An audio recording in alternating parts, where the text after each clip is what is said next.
Hey guys, welcome to Digit.in, and what we have for you today is our review of the new OnePlus TV, the OnePlus U1S. Now this TV is priced at about 63,000 rupees for the 65-inch variant that we have with us for review today, and that is about 5,000 rupees more than what the Redmi 65-inch, that's the X65 4K HDR TV, is priced at. So is this OnePlus TV worth your hard-earned cash? Well, we're about to find out in this review. Let's kick things off with the display panel and the picture quality. Now, this TV has a 4K resolution with support for HDR10 and HDR10+, but it does not support Dolby Vision, which on paper might be a bummer, but honestly, if you're going to consume HDR content on this TV at these price points, yes, I know the whole argument of Dolby Vision has dynamic metadata versus HDR static metadata for normal HDR content and HDR10+, yes, I know all that, but the fact that Dolby Vision is missing from this TV should not necessarily be a deciding factor for you, because even though HDR10 is available, the content actually looks nice on this TV. Now, let's delve into some of the performance of this TV. Now, we do have a software called Calman, we do have a colorimeter and a Video Forge Pro to give you some numbers that you guys have been requesting from our TV review. So let's start with the peak brightness of this TV.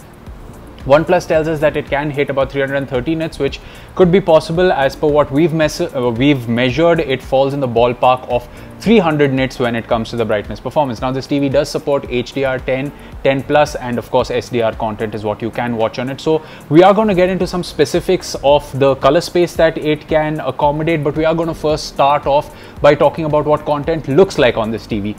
Now, straight off the bat, I want to tell you that the performance of this panel when it comes to content is actually very good.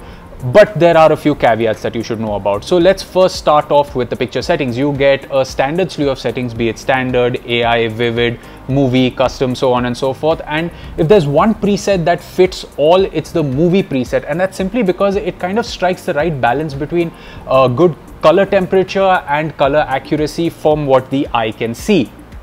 So if let's say you're going to watch movies like Mission Impossible on Netflix, or even let's say Young Sheldon, which is all SDR content, or even Spider-Man Homecoming, you know, all these movies are in SDR, and when you put it on the movie preset, you actually get very good overall performance from this TV, be it with the colors and the tone which the panel brings.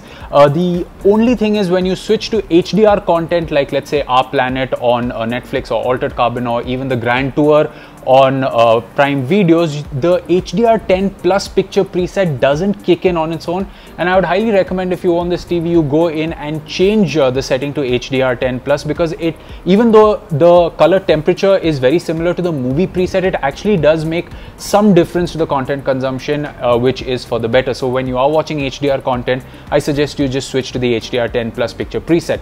The only downside is that the picture preset doesn't change to the HDR10+ preset based on the content you're watching. So let's say if you switch to Our Planet on Netflix and you've set it to standard or vivid or movie, it's just going to be on that preset, and you know, that's a bit of a bummer, because HDR should have its own picture presets for HDR content versus SDR. So that is maybe one of the cons when it comes to the panel. But when it comes to the brightness, like we said, it has 300 nits of peak brightness, and when it comes to the color space, especially for HDR content, it can showcase 71% of the BT 2020 color space, which is actually pretty good.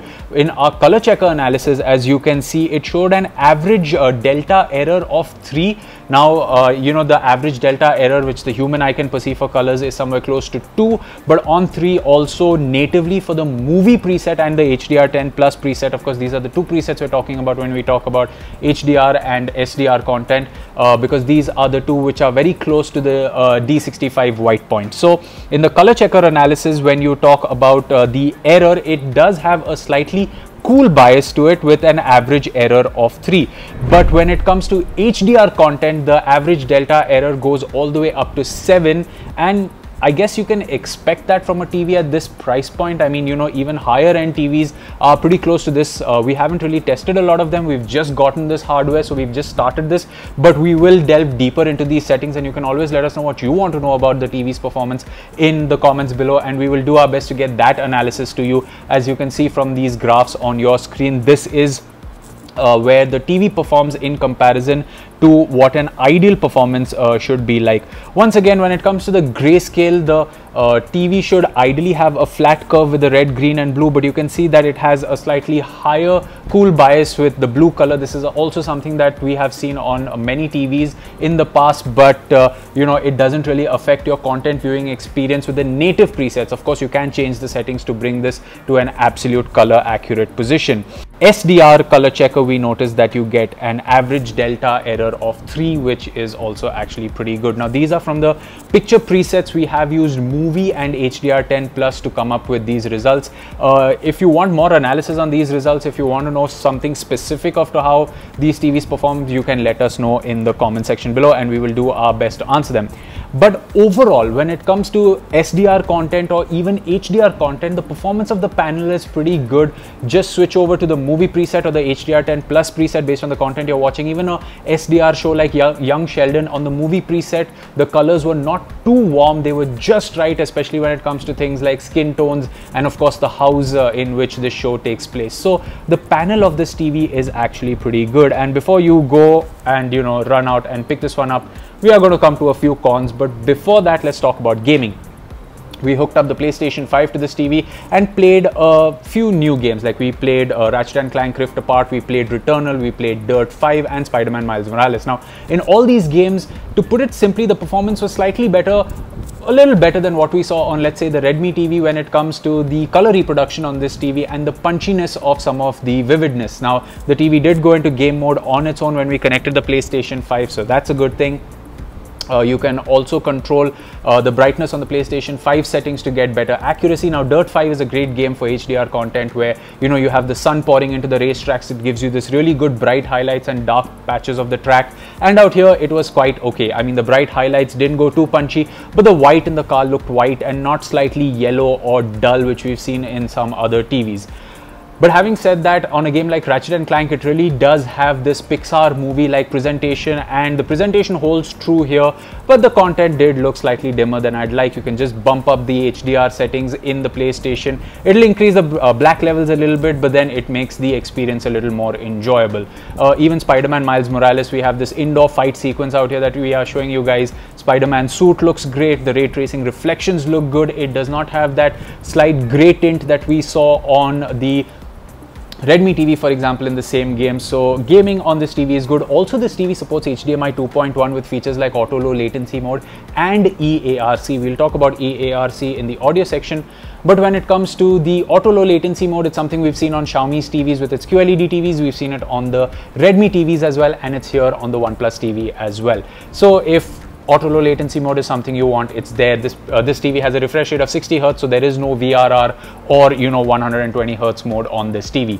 Now, moving over to the audio. So far for the panel, the TV does a pretty good job. But when we move over to the audio performance of this TV, this is where we were left wanting a little more. Now, the speakers on this TV are 30 watts and they are mastered, as per what OnePlus tells us, by Dyna audio, and there are some cases where this you know, the speakers on this TV sound absolutely brilliant. Now, play a song like Over and Over by Hot Chip, which has this really nice thumpy bass in it, and the speakers sound great when you listen to it. Play a movie like Togo and the sequence where he's running across the ice, the crackling of the ice sounds great. Watch a show like Young Sheldon and the vocals are clear. That's absolutely very good.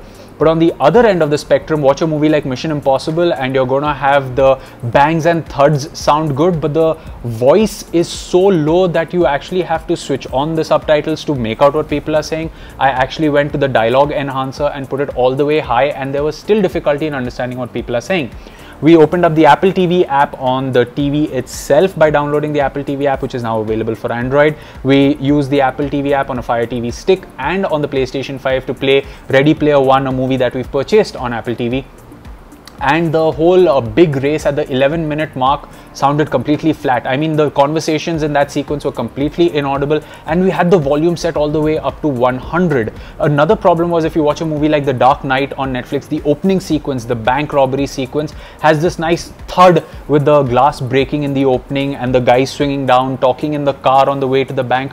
all of this sounded really muted. We played the same movie on different sources and found the same results. So we're at two extremes when it comes to the audio performance of this TV. There are some places where we connected our smartphone via Bluetooth to the TV and played the audio, and it sounded absolutely great if you want to play music on this TV, you know, for a party at home. But on the other end of the spectrum, there are some pieces of content which have sounded great or good on other TVs just fell flat. Now, if this is something that OnePlus can fix with a software update, it's great, but it is definitely something to take note of.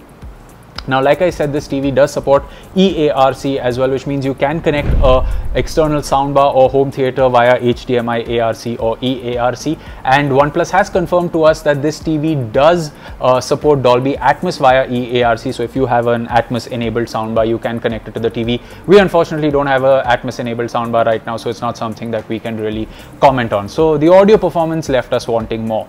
Another place where we were left wanting more is with the UI. Now, OnePlus has thrown in a lot of cool features into this TV. You can control it with your smartphone.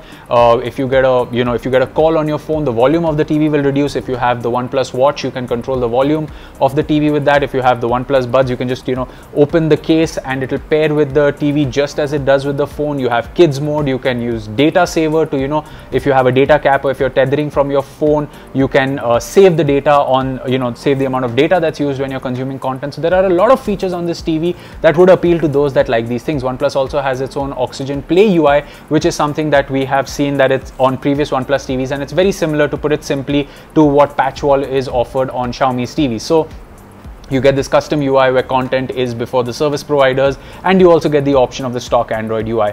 But the UI is buggy. Now, this clip that we're showing you is we're playing the Mission Impossible movie sequence that we usually check on Netflix, and as you can see, I'm trying to put in different commands on the remote control, be it change the volume, go back to the home screen, go back, and it just refused to listen to any of the commands that I was kind of putting in.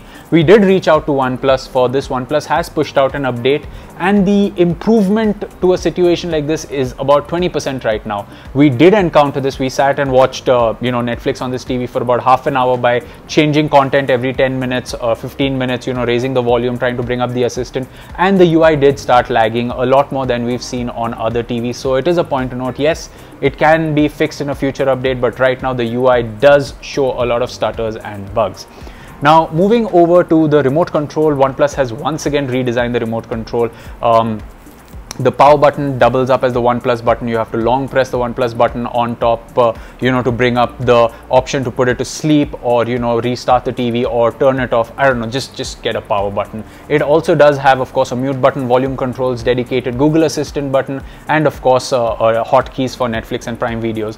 Ergonomically, like I've always said, my favorite remote control till today is the Fire TV Stick remote control, and the Realme TV remote control is a very close second. But this one, it's functional, so that should get the job done. I mean, it has a dedicated mute button, which is nice.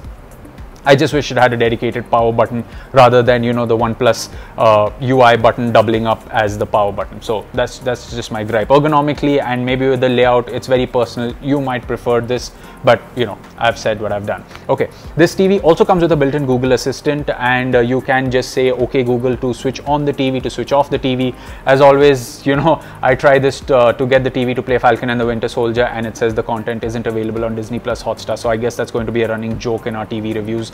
But it also has the button, a physical button right below the LED lights to switch off the mic, and you get this constantly glowing yellow LEDs, which can get annoying if you've muted the mic and you're watching a movie in the middle of the night. But then again, that's something we saw on the Realme TV we recently reviewed as well. So the experience of the Google Assistant is as good as we saw on the Realme TV we reviewed recently, and also the 75-inch MiQ LED TV for a point of reference.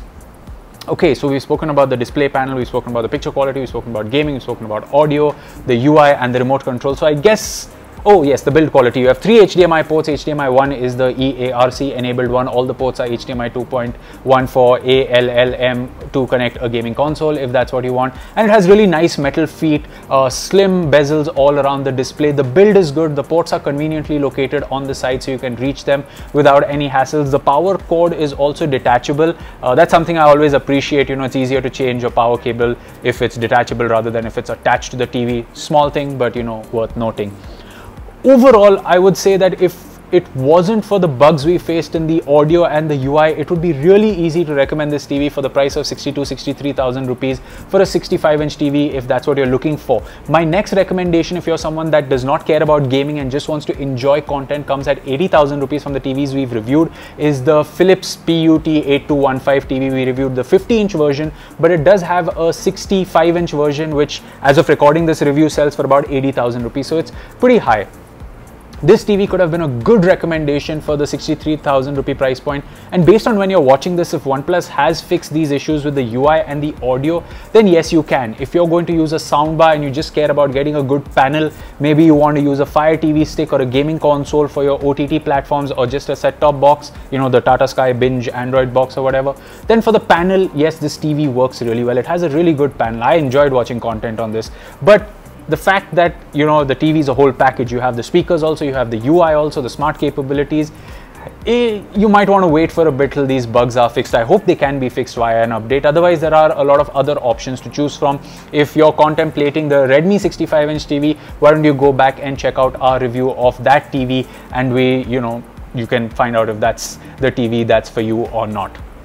So there you have it, guys. That was our review of the OnePlus U1S 65-inch TV. Once again, the panel is actually really good for the performance. The audio from the speakers, when it works really, really well. But the fact that when it doesn't work, the experience is really, really poor, and there's no way to know which piece of content is going to look great or not. I just gave you a few examples through the course of this review. And also the fact that you saw how buggy the UI was when we were playing content off Netflix. Like I said, OnePlus has pushed out an update. It is literally on the day when I'm recording this, so I did spend a little bit of time, but the experience wasn't perfect as it should be. There were still bugs very similar to what we've shown you, so let's hope that can be fixed in a future update. So there you have it, guys. That was our review of the OnePlus U1S. As always, you can let us know what you thought of this video in the comment section below, and for more from the world of technology, you can subscribe to our channel. We will catch you in another video. It's goodbye for now.